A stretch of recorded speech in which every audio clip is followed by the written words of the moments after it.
Paano nga ba mag-turn on or mag-turn off sa ating comment section? Panoorin nyo po ito.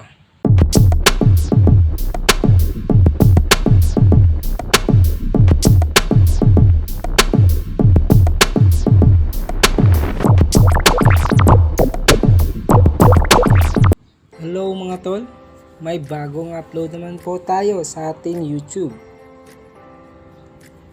Sa ngayon po, ituturo po natin kung paano po mag-turn on or mag-turn off sa ating comment section sa ating mga video.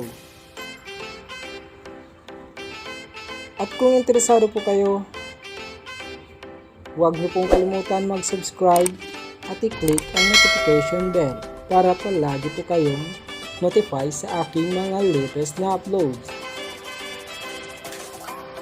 Ito na po. Una-una po, pumunta po tayo sa ating YouTube Studio.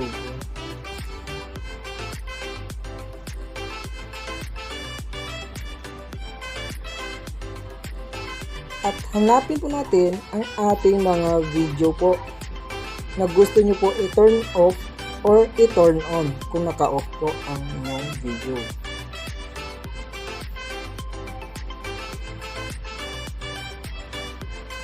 Halimbawa po, itong paano maggawa ng Facebook. Click po natin.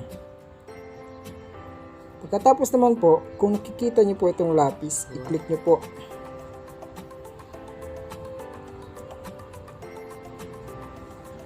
Pagkatapos, kung nakapasok na po kayo, i-click nyo naman ang advanced settings.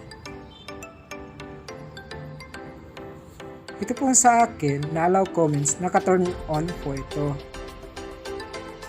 Kung gusto ko naman i-turn off, i-click nyo lang po para mag-turn off yung mga comment. Pero sa akin po, ito turn on ko po.